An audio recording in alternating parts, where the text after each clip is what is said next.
আল্লাহ ধমক দিয়ে বললেন, খবরদার, ইয়া আইয়ুহাল্লাযীনা আমানু লা তারফাউ আসওয়াতাকুম ফাওকা সাওতিন নবী ولا تجهروا له بالقول كجهر بعضكم لبعض أن تحبط أعمالكم وأنتم لا تشعرون পড়েন সুবহানাল্লাহ।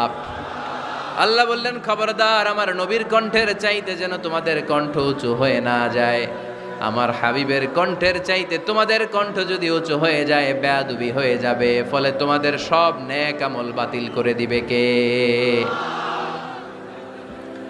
এই আয়াত নাজিল হওয়ার পরে সাহাবারা কেউ বিশ্বনবীর সামনে এসে বড় গলায় কথা বলে না, আস্তে আস্তে বলে।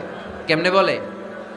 ওমরে ফারুক এই আয়াত শুনে এত ভয় পেলেন, তিনি বিশ্বনবীর কাছে কোনো কথা